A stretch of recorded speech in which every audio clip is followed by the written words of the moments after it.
네, 하나님께서 우리에게 주시는 말씀은 히브리서 3장 1절부터 6절까지의 말씀입니다. 그러므로 하늘의 부르심을 함께 받은 거룩한 형제자매 여러분, 우리가 고백하는 신앙의 사도요 대제사장이신 예수를 깊이 생각하십시오. 이 예수는 모세가 하나님의 온 집안에 성실했던 것과 같이 자기를 세우신 분께 성실하셨습니다.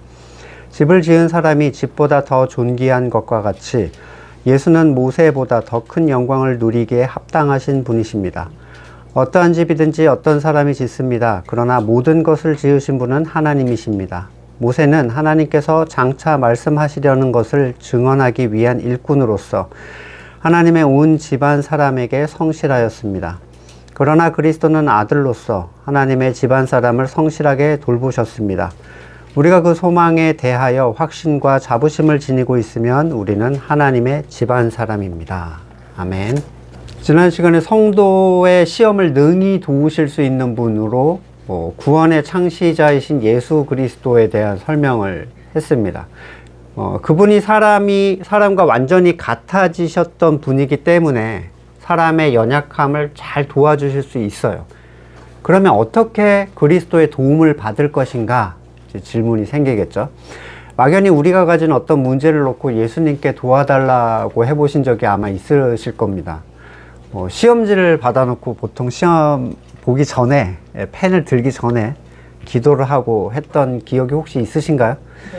네. 그러면 예수님은 무엇인가를 우리에게 알려주시거나 아니면 상황을 해결해 주시는 방식으로 우리를 도우시는가? 찍어도 맞게. 네. 사실 우리는 실제적으로 영적인 문제를 파악하는 것조차 굉장히 어려움을 느껴요. 우리가 이게 영적인 문제였다라는 걸 파악하는 순간은 대부분 우리가 그 문제에 완전 휘말려 버리거나 또는 상황이 이미 종료된 끝에 내가 문제를 겪었었구나 라는 걸 깨닫습니다. 버스는 이미 떠났고 이미 된통 당한 후에 그게 문제였었다라는 걸 아는데 어떻게 문제 때마다 그 문제를 바르게 인식하고 정확하게 구하고 거기서 어떤 해결책을 받아서 빠져나올 수가 있겠는가? 히브리서 기자는 오늘 1절에서 그러므로 라고 말해서 본문과 앞본문과 연결을 시키는데 앞에 본문은 뭐였죠? 그리스도께서 시험을 당하는 우리를 도우실 수 있다. 능히 도우실 수 있다. 그러므로 라고 해서 이제 중간 부분을 빼고 쉽게 문장을 만들어 보면 그분이 우리를 도우실 수 있으므로 예수를 깊이 생각하십시오. 이런 얘기죠. 이게 예수님께 도움을 요청하는 방식이에요. 예수님을 깊이 생각하는 것. 먼저 살펴봐야 되는 것은 이 도움의 요청 방식을 권면받는 대상이에요. 누구한테 하는 얘기인가? 그는 교회에 다니는 여러분이라든지 기독교가 종교인 여러분이라 하지 않고 하늘의 부르심을 받은 거룩한 형제 자매인 여러분이라고 얘기를 합니다. 이 일반적으로 교회를 다니는 사람들은 서신서를 대하면 누구나 자신이 그 서신에서 언급하는 존재라고 생각해요. 부르심을 받은 거룩한 자. 내가 성경을 열었으면 그건 난 거야. 이렇게 생각하기 때문에 이 부분을 별로 고민하지 않습니다. 그냥 쉽게 넘겨버릴 어떤 내용이죠. 내가 성경을 보면 나는 성경의 수신자야. 이렇게 생각해요. 성도는 하나님의 부르심을 받은 하나님의 백성이란 뜻인데 여기서 또 한 번 언급하지 않을 수 없는 게 바로 순수한 신앙을 망쳐놓은 로마 카톨릭에 대한 얘기를 좀 하고 넘어가야만 되겠어요. 천주교는 성인, 세인트, 그렇죠? 성아무개 이 개념으로 성도의 이미지를 완전히 바꿔놨습니다. 성경엔 성인이 없죠. 성인 누구라고 하지 않아요. 오직 성도가 있을 뿐이에요. 근데 카톨릭에서는 성도와 성인은 약간 급이 달라요. 네. 성인이 등장하면 성도는 아무것도 아닌 것 같아요. 소위 개나 소나 성도인데 뭐 특별할 게 있느냐는 거죠. 마틴 로이드 존스의 그 카톨릭, 이 성인 개념에 대한 분노는 굉장히 명쾌하고 분명합니다. 이건 인용 부분이에요. 제가 한 얘기는 아니고요. 사탄이 로마 종교를 이용해 성취한 가장 악독한 일 중 하나는 기독교의 성도 말살이다. 먼저 성자 혹은 성인이라는 단어로 회칠당한 성도란 단어를 생각해보자. 종교는 금욕주의, 고행 등으로 도를 닦으면서 자기 구속을 시도한다. 로마 종교 성자들의 전기를 살펴보면 결국 그 개념이란 모두 엘리트 의식으로 가득 찬 인간 중심주의와 남이 엄두도 못 낼 일들을 해낸 인간 자랑이다. 사탄은 로마 종교를 통해 수많은 인간 성인들을 양산해 놓고 예수님께로 가는 길을 흐리게 해왔다. 그들은 구원의 초점을 하나님의 아들에서 인간에게 두려고 온갖 술수를 꾸며왔다. 실제로 지나다니다 보면 저 예전에 살던 데에 마테오 성당이 있었거든요. 마가 성당이었나? 그 동상이 있는데 발이 하얘요. 하도 사람들이 그 발을 쓰다듬으면서 기도를 해가지고 거기에 서서 이렇게 인사하고 굉장히 보편적입니다. 살아있는 죄인인 교황이 성인 추대식이라는 기이한 의식을 통해 죽은 죄인들을 성인으로 대량 생산하는 것을 보고도 우리 기독교인들이 그걸 기이히 여기지 않는 이유는 도대체 무엇인가? 마지막 나팔 불 때 하나님만 하실 수 있는 일을 감히 죄인인 한 인간이 버젓이 행하고 있는데 우리는 그것을 당연한 것으로 생각한다. 이번에 뭐 마더 테레사도 성인의 그쪽으로 들어갔다라고 얘기를 들었던 것 같은데 로마 교황청은 지금까지 2,000명이 넘는 성인을 생산해냈습니다. 재밌는 사실은 이 교황청이 제시한 성인에 대한 조건이에요. 누굴 성인으로 만들 것인가? 교황청에 이런 사람을 추천해서 제시를 하면 교황청은 이 대상자로 순교자, 또 영웅적인 덕행을 실행한 사람, 그리고 성인의 명성에 명백하게 걸맞는 사람이라는 세 개 중에 하나에 합한 사람을 이제 성인으로 삼는데요. 일반적으로 이 시성이 되려면, 성인으로 세우려면 기적이 일어났음을 최소 2가지를 입증해야 된답니다. 교황청이 가장 좋아하는 기적은 병을 고치는 기적이래요. 왜냐하면 의료 기록이 남아서 평가하기가 쉽기 때문이래요. 그래서 신유의 기적일 경우에 참 진짜 사람들 하는 그 짓이 뻔하죠. 이 신유의 기적일 경우에 해당 질병의 전문의 7인이 만장일치로 이건 의학적으로 설명이 안 된다라고 해야 가능하대요. 이게 성경에 있지도 않은 성도보다 뛰어난 성인을 세우는 조건이랍니다. 이 시대의 거짓 성도들은 대부분 자기의 성도됨을 대수롭지 않게 생각해요. 더 나가서 되게 하찮은 거라고 생각하죠.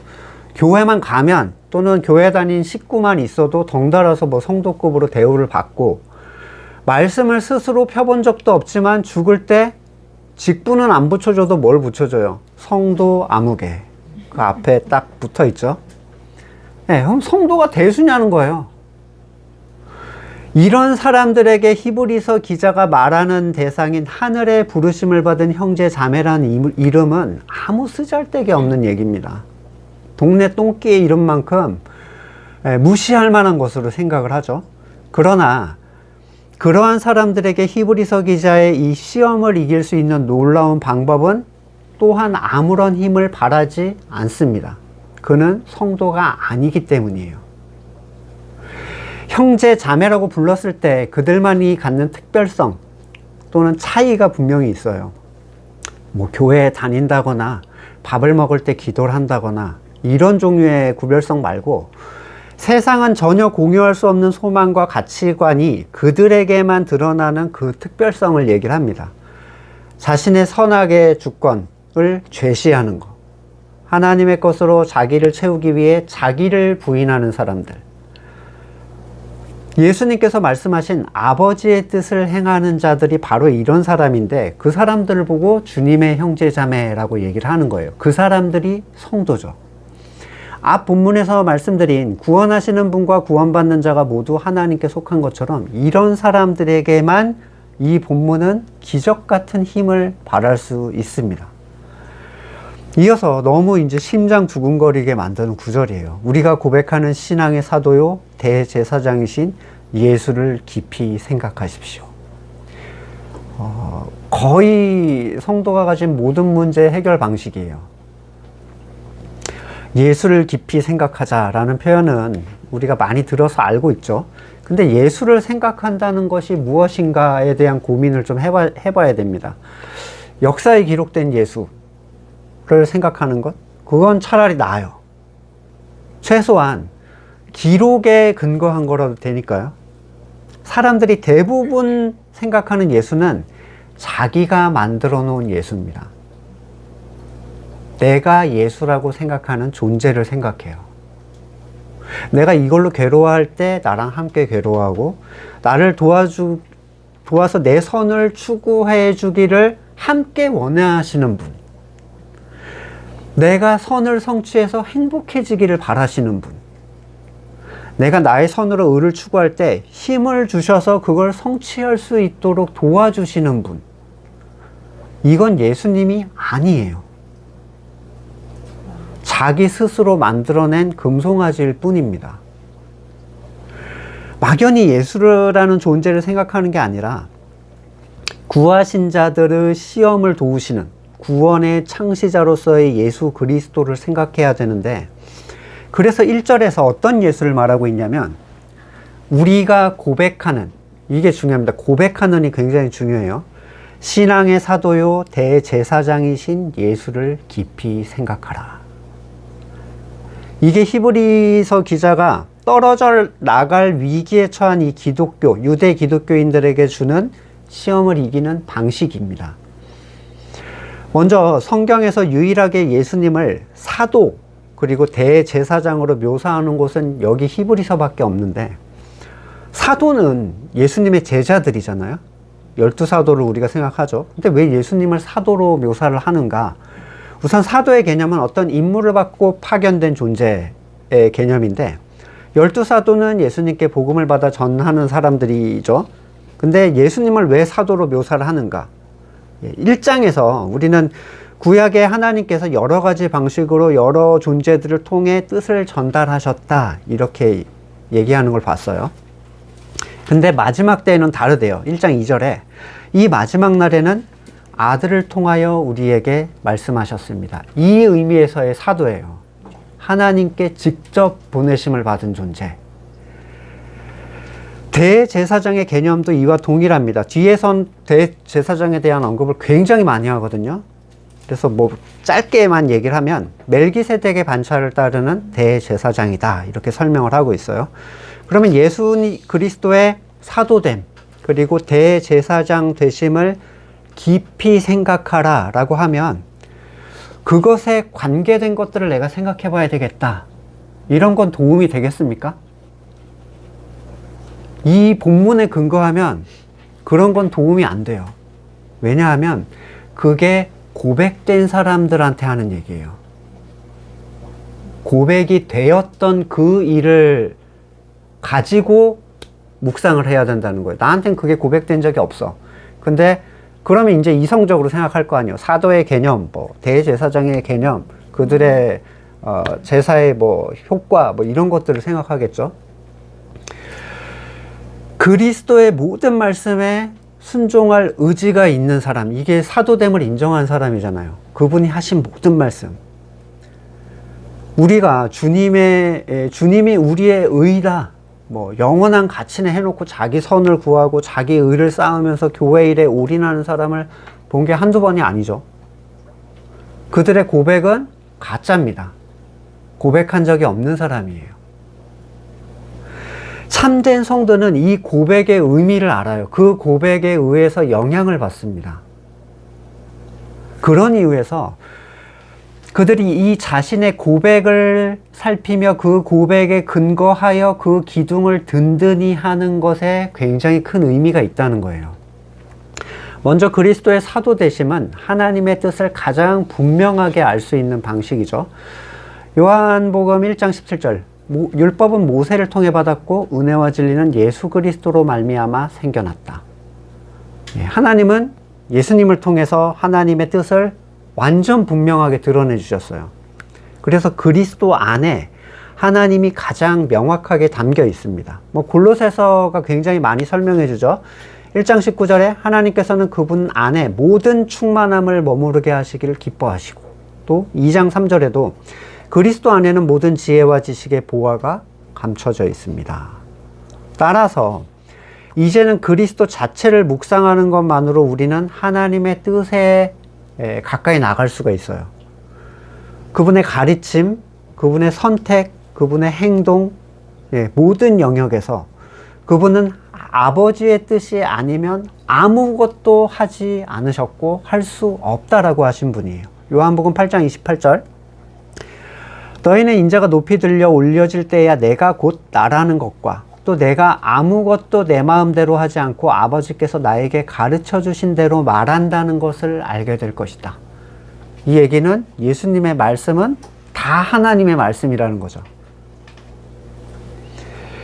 따라서 예수 그리스도의 삶, 그분의 가르침을 깊이 묵상하는 것은 아버지의 주권 밖으로 그를 끌어내려는 모든 시험으로부터 우리를 보호해 줍니다. 그러니까 누가 뭐라고 했던 성경이 뭐라고 했는가가 제일 중요해요. 네? 어떤 대단한 신학자든 성인이든 누가 뭐라고 했든 성경이 뭐라고 했는가가 우리한테는 중요해요.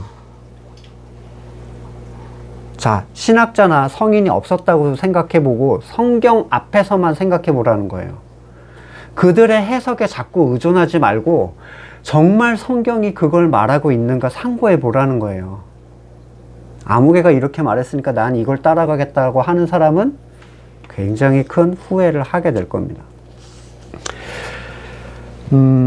또한 히브리서 기자는 성도들에게 대제사장 되시는 그리스도, 이분을 깊이 생각하라고 하는데, 대제사장의 역할은 속죄의 역할이죠. 모든 이스라엘의 죄를 속죄하는 대속죄일에 이 대제사장이 그 예식을 집례를 해요. 유대인들에게 특히 예수 그리스도를 대제사장으로 설명한 것은 그들이 죄에 대한 부분에서 그리스도를 의지하는 걸 아직 알지 못했어요. 율법의 방식으로 속죄를 해왔던 사람들은 이 율법의 방식을 멈추면 정죄감을 느끼기 시작합니다. 우리는 뭐 유대인 아니어도 잘 알잖아요. 교회 한번 갔다 와야 마음이 편한데 그거 빼먹고 친구랑 놀러 가고 여행 가고 하면 찜찜해가지고 뭐 나쁜 일이 일어나지 않을까 뭐 그리고 회개하고 또 뭐 이러죠. 예수 그리스도의 속죄 사역에 대한 묵상은 바로 이런 정죄감, 잘못된 정죄감에 대하여 많은 걸 해결해 줘요. 특별히 하나님 앞에서의 정죄감, 자기의 연약함으로 인한 정죄감, 이런 것들은 완전하신 대제사장 예수 그리스도의 사역을 깊이 묵상함으로써 해결이 됩니다. 왜 시험에 있어서 죄의 문제가 반드시 해결되어야 하는가? 사탄은 참소하는 자잖아요. 참소하는 자. 사탄이 우리의 연약한 양심을 찔러대기 시작하면 죄의 문제에 대한 완전한 해결을 묵상하지 않는 사람은 견딜 수가 없어요. 엄청난 고통을 당하게 됩니다. 그래서 그걸 해결하기 위해서 딴짓을 해요. 심지어 자기의 자녀됨의 권리까지 내놓습니다. 바로 히브리 유대인들이 지금 그런 상황에 빠진 거예요.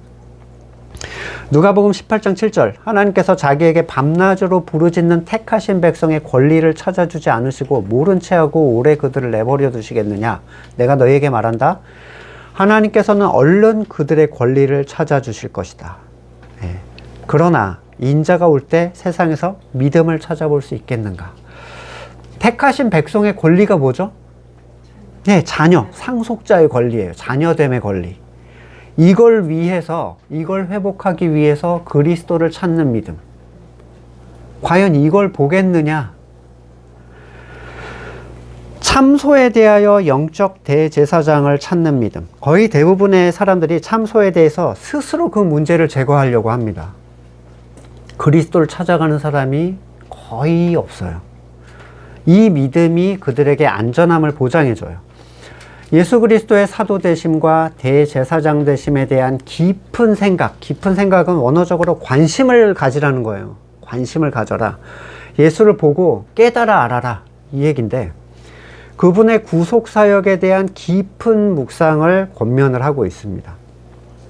예수 그리스도의 직분으로 언급되는 사도 그리고 대제사장, 이 두 가지를 놓고 다시 히브리 기자는 그리스도의 탁월성을 모세와 대비해서 비교를 하기 시작해요. 율법은 히브리인들에게 절대적인 가치였고, 율법의 전달자인 모세는 천사다움 급이었어요. 이스라엘의 모든 가치관은 모세 오경이었습니다. 그러니까 토라라고 부르는 이 오경은 다른 성경들은 안 보는 사람들도 있대요. 뭐 선지서 이런 건 안 봐. 시편도 좀 무시해. 근데 토라라고 하면은 그냥 껌뻑 죽는 거죠. 네, 이 토라라고 불리는 모세오경은 어떤 의미에서 구약의 사도죠. 구약의 사도인 모세를 통해 이스라엘이 전달받은 말씀입니다. 누구도 모세를 낮춰서 생각할 수 없었어요. 근데 상황을 보면 히브리 기독교인들은 예수님을 모세보다 낮게 생각했던 것 같아요. 네. 모세가 예수님보다 더 뛰어나다면 당연히 예수님의 사도성이라든지 그분의 말씀이라든지 그분의 사역, 속죄 사역이 밑으로 떨어질 수밖에 없겠죠. 더 하등한 존재가 한 거니까. 얼마나 더 중요한 존재가 전달해 준 소식인가에 따라 그 메시지의 경중이 달라지는 거죠. 예, 말단 사원을 보내서 소식을 전하는 거랑 회장이 와서 얘기를 하는 거랑은 달라요. 구급 공무원이 와서 전하는 소식과 장관급이 와서 전하는 소식은 다른 소식입니다. 그러나 히브리서 기자는 모세를 비방하거나 무시하지 않습니다. 율법도 그 자체로 귀한 의미가 있기 때문인데, 율법도 하나님의 말씀이고 이 구약의 육적 유대인들에게나 또 지금 우리에게나 굉장히 귀한 의미가 있어요. 따라서 모세가 그 일을 하나님의 온 집안에서 얼마나 성실하게 행했는가 말하면서 예수님도 자기를 세우신 분께 성실했다 이렇게 설명하는데, 여기서 세우신 분이라는 의미는 존재로 세우신 게 아니라 직분적 의미를 얘기하는 거예요. 그러니까 구원의 창시자, 사도, 대제사장 이런 직분적 개념이죠. 히브리서 기자는 모세는 집 자체에 속한 인물로 묘사를 하는 반면에 예수님은 집을 지은 자로 묘사를 합니다. 모세가 집의 일부로서 집을 위해 성실했다면 예수님은 집을 지으시는 자로서 자기를 교회의 머리로 세우신 하나님께 성실했다. 교회를 지으신 분은 하나님이시죠. 그리고 예수님은 또한 성자 하나님으로 불리시는 분이에요. 히브리 기자는 5절에서 다시 모세를 이렇게 설명을 합니다. 하나님께서 장차 말씀하시려는 것을 증언하기 위한 일꾼이다. 그래서 구약이라는 건 뭘 얘기하죠? 계속 오실 메시아죠. 오실 메시아. 예수 그리스도를 얘기하고 있어요. 율법은 은혜를 향하게 만들어요. 네, 율법은 은혜가 필요하다는 것을 얘기하고 있고, 율법의 그 차가움은 택하신 자들로 은혜의 뜨거움을 향하게 만듭니다. 율법은 인간의 실패를 말하고 은혜는 하나님의 성취를 얘기를 해줘요. 그래서 모세는 몽학 선생으로 묘사되는 율법의 가치에 대해서 누구보다도 성실했는데, 그는 율법에 섣불리 스스로의 의라든지 또는 은혜를 섞지를 않았습니다. 그냥 아주 차가운 그 자체를 굉장히 잘 그대로 전달을 해줬어요. 출애굽기 34장 보시면 이 부분에 대해서 잘 나오는데, 아론과 이스라엘의 모든 자손이 모세를 보니 모세 얼굴이 빛나고 있었죠. 그래서 그에게 가까이 가기를 굉장히 두려워합니다. 그래서 모세가 그들을 부른 다음에 이렇게 해요. 자기 얼굴을 수건으로 가려요. 그들을 대할 때. 그리고 하나님 앞에 나갈 때는 다시 벗고. 35절 보시면 이스라엘 자손이 자기의 얼굴에서 빛이 나는 걸 보게 되므로 모세는 주님과 함께 이야기를 하러 들어갈 때까지 다시 자기의 얼굴을 수건으로 가렸다. 그러니까 빛을 보면 두려워서 너무 힘들어 하니까 가려주는 거예요. 모세가 자신의 얼굴을 수건으로 가린 이유는 빛을 보지 못하게 해주기 위함이에요. 왜냐하면 율법이 갖는 영광은 한시적임에도 불구하고 이 죄 지은 인간들에게 엄청난 두려움을 줬어요. 그냥 앞에 서면 난 죽는 거구나 라는 공포감을 주는 거죠. 그러니까 영이 죽어있는 자들에게 율법의 영광은 한시적인 것이지만 자기를 죽음으로 끌어당기는 것처럼 느껴지기 때문에 너무 두려워했습니다. 그래서 빛을 가려서 백성들이 그 말씀을 듣게라도 하려고 편하게 해줬죠. 바울은 이에 대해서 고린도후서에서 이렇게 설명을 합니다. 고린도후서 3장 7절. 돌판에다 문자로 새긴 율법을 선포할 때도 광채가 났습니다.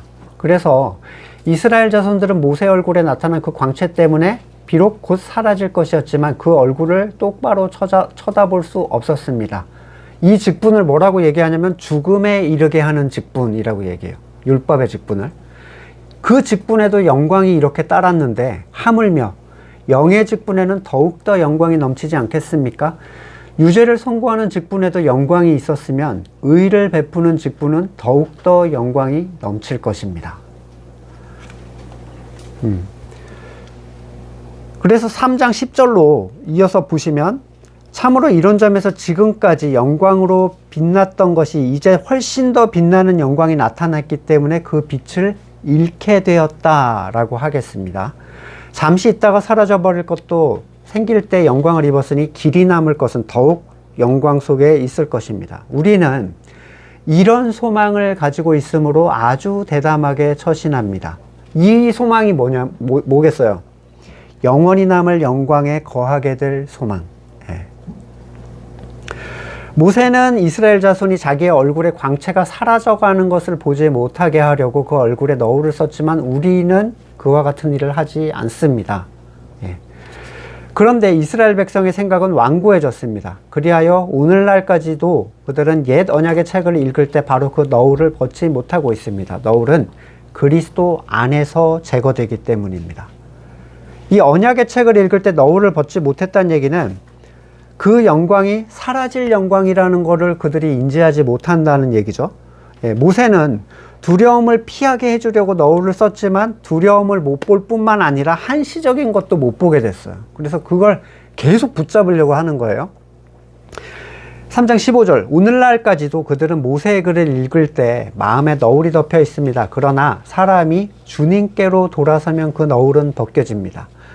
주님은 영이십니다. 주님의 영이 계신 곳에는 자유가 있습니다.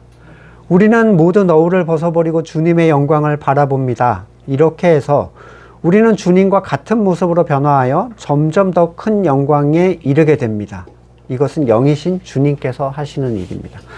왜 율법의 영광이 훨씬 작은 건데도 두려워 떨었는데 주님의 영광을 보는데 우리는 떨지 않아요?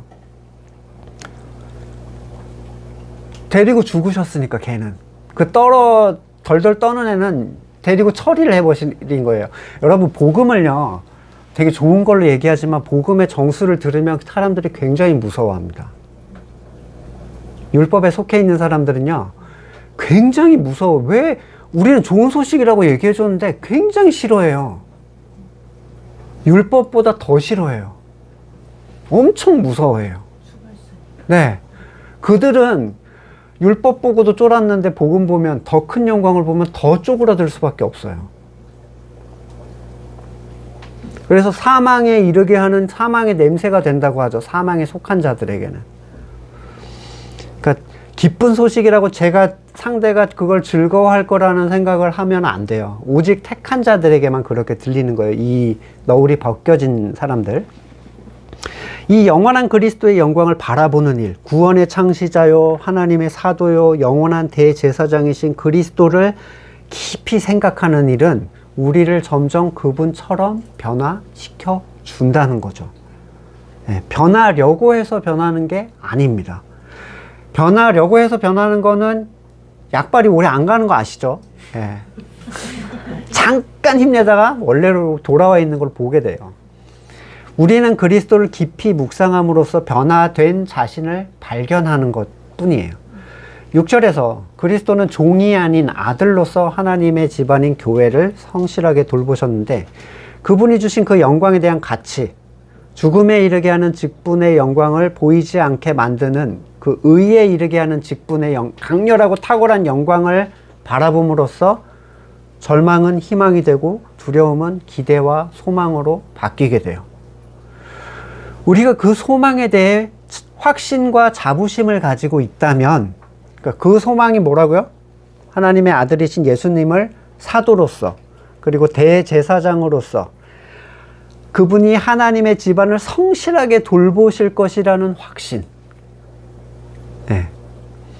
모든 시험으로부터 우리를 도우시며 건지실 것이라는 그 소망. 그분을 깊이 생각하는 것만으로 우리를 그분과 같은 영광으로 채워주실 것이라는 그 소망. 그러니까 내가 뭘 하거나 탁월한 행동, 대단한 희생 이런 거 보여주지 않아도 가만히 서서 구원하심을 바라보는 그 일만으로 건지실 것이라는 그 소망. 그게 완전한 믿음이에요. 그분에 대한 완전한 믿음. 내가 뭘 해내서 내가 거기에 기대에 합당한 뭘 살아내서 하는 게 아니라는 거예요. 성도는 자신이 그 소망을 자신이 하는 일에 두지 않고 그리스도께서 하신 일에 두는 사람들이죠. 네. 성도는 자신이 어떤 존재인지에 의존하지 않고 그리스도가 어떤 존재인지에 의존하는 사람들이에요. 거기에 대한 확신과 자부심. 할 게 없어요. 그거밖에. 이걸 통해서 신자의 안전이 보장된다라는 거예요. 이 보장은 항구연구를 얘기하는 게 아닙니다. 바로 뒷부분은 이 구절을 항구연구, 봐라. 이제 어떤 분이 이걸 그 인용을 했더라고요. 어떤 목사님이. 그리스도를 묵상함으로써 우리는 안전하다. 그렇기 때문에 항구연구다. 그걸 인용하는 사람들을 위해서 바로 다음 본문이 준비되어 있습니다. 네. 일단 다음 본문으로 넘기고. 자, 하지만 성도는 그리스도 안에 있기만 하다면 안전해요. 이건 항구연구랑 다른 거예요. 누구도 그 안에 있는 성도를 사랑해서 끊을 수 없어요. 근데 안에 있는 것은 요구돼요. 성도에게. 자, 로마서 8장 38절 항구연구의 대표적인 본문으로 얘기하는데 나는 확신합니다. 죽음도 삶도 천사 권세자 현재일 장래일 능력 높은 깊은 그 밖에 어떤 피조물도 우리를 주 예수 그리스도 안에 있는 하나님의 사랑에서 끊을 수 없다. 또한 그것은 우리가 의지적으로 지향하고 지속해야 하는 자세예요. 그리스도 안에 있음. 이 확신과 자부심은 일회성이 아니라 성도의 생명이 있는 동안 계속 지속해야 되는 자세예요. 이 말은 그가 확신을 잃게 될 일이 발생할 수 있다는 거고 그 사람들이 바로 히브리서의 수신인인 유대 기독교인들이었다는 거예요. 역사적으로도 나와 있는 사실이라는 거죠. 이것만 되면 이 확신이 자기의 고백에 근거한 그 확신이 단단히 잡혀 있어서 그분을 잘 묵상하기만 하면 그 사람은 하나님의 집안 사람이다. 이런 엄청난 얘기를 해줍니다. 하나님의 집안 사람이면 하나님의 집에 들어가는 건 당연한 거예요. 하나님의 집안 사람은 그리스도 안에 있는 사람이죠. 교회인 사람. 그러한 성도들과 연합한 사람. 누구의 집안 사람 이런 얘기 들어보신 적 있어요? 뭐 삼성 집 가문 사람 뭐 이러잖아요. 현대가 사람 뭐 또는 대법관 집안 사람, 뭐 검찰총장 집안 사람, 왕의 가문 사람. 이 집안 사람이라는 건 그 집을 대표하는 존재와 거의 대등한 지위를 갖게 돼요. 위엄을 갖게 되죠. 그 대표와 함께하고 그 대표의 돌봄을 받고 그 대표가 사랑하는 존재. 그게 성도예요. 엄청난 얘기인데 성도. 너무 쓰레기처럼 만들어버렸어요. 교회 들어오기만 하면 다 성도로 해주는, 어림도 없습니다. 절대로 그렇게 안 돼요. 절대로 아무도 마음대로 그렇게 넣어줄 수 있는 자리가 아니라는 거예요. 하나님 집안 사람이에요, 여러분. 그러면 누가 건드리겠어요? 사탄이? 쟤 어떻게 해봐야지 할 것 같아요? 죽으려고. 예수님이 쳐다만 봐도, 뭐, 무적행에 넣지 말라고 뭐 이러는데, 사탄은요, 하나님 집안 사람을 두려워합니다. 자기에게 피해가 올까봐, 자기에게 종말이 더 빨리 닥칠까봐. 그냥 거듭나면 하나님의 집안 사람이라고 하나요? 아니에요. 이 소망을 확신하고 자부심을 가지고 있다면이라는 얘기를 하고 있어요. 거듭난 사람은 이 확신과 자부심을 얻게 하기 위한 여정을 가는 사람들이에요. 성도에게 주어진 자격, 하나님 집안 사람이라는 얘기는 사탄이 절대로 자기가 의지적으로 걔를 끌어낼 수 없다는 얘기죠. 하나님께서 그를 가장 좋으신 걸로 채우고 보호하신다는 보장이 있는 사람들이에요. 한시적인 세상의 가치에 휘둘릴 존재들이 아닙니다. 여러분이 그 소망을 단단히 붙잡고 있기만 하다면. 요한일서 5장 18절, 하나님께서 태어난 사람은 누구든지 죄를 짓지 않는다는 걸 우리는 압니다. 하나님에게서 태어나신 분이 그 사람을 지켜주심으로 악마가 그를 해치지 못합니다. 개역개정에는 만지지도 못한다. 아저씨가 사탕 줄게 이런 얘기를 못해요. 근처에도 못 가. 그냥 눈도 안 마주치려고 한다는 거예요. 나는 그 소망을 붙잡습니다 라고 말은 하지만 기도할 때 자기의 선을 구하고, 자기 선이 이루어지지 않으면 막 분노하고 슬퍼하고, 그분의 대제사장직을 소망한다면서 자기의 의를 쌓고 자기가 의를 못 쌓으면 불안해지고, 그러면서 그분의 사도직을 믿는다 또는 대제사장직을 믿는다고 말한다면 그분이 말씀하신 것보다 성인들이 말하고 학자들이 말하고 이런 걸 더 중요하게 생각한다면 얼마나 비극적이에요, 그 일은. 중요한 건 입술의 고백이 아닙니다. 그냥 주여 주여 하던 자들 아시잖아요. 우리가 이것도 하고 저것도 하고 주님에게 뭐 어떻게 했고, 아무 의미 없어요, 그런 거는. 거듭난 모든 사람이 이 소망하고 또 확신하는 일이 잘 되는 게 아니니까 지금 이렇게 얘기하는 거예요. 안 된다고 난 거듭나지 않았나 봐, 이게 아니라. 그런 이유에서 우리는 자라가야 됩니다. 이 광야에서 쓰러지지 않고 이곳을 잘 통과할 수 있도록 하나님의 진에서 낙오하면 안 돼요. 광야 따라갈 때 이 처지는 애들은 공격의 대상이었어요, 항상. 아말렉 같은 애들이 와가지고 이 약한 애들을 자꾸 진에서 떨어져 있으니까 공격하는 거예요. 이 하나님의 진에 붙어 있다는 게 교회가 주는 힘이에요, 여러분. 서로가 서로에게 힘과 사랑을 행할 대상이 됩니다. 광야도 성도의 모임이라면 그곳은 교회였어요. 우리 사도행전 개역개정 버전을 보시면 이렇게 표현해요.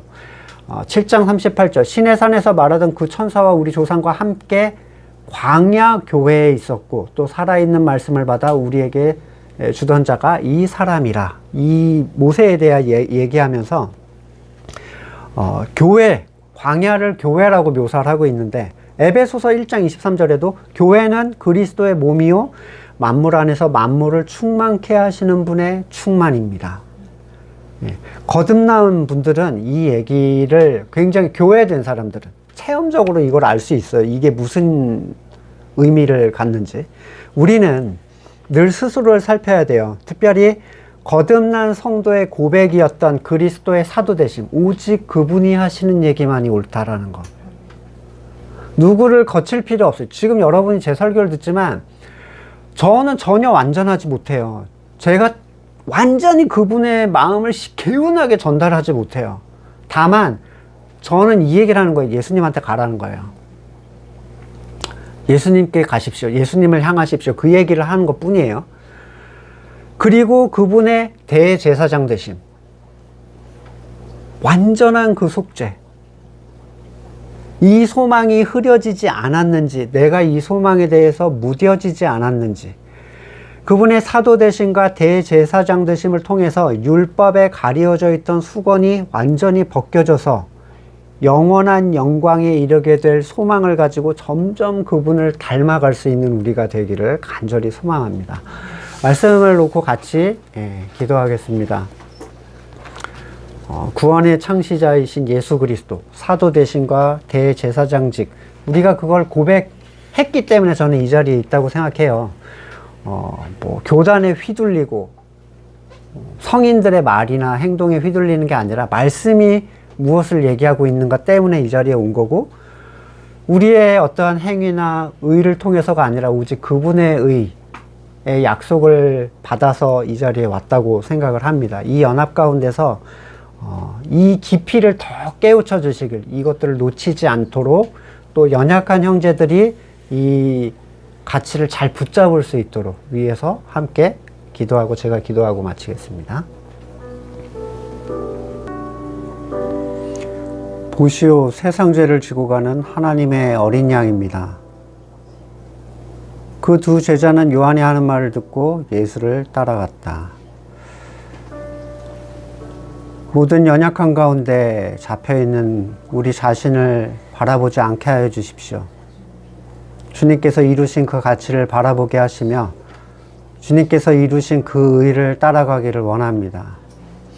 깨어있는 마음을 허락하시고 함께 연합한 형제 자매들과 이 광야 교회를 힘써 나아갈 수 있도록 우리를 붙잡아 주시옵소서.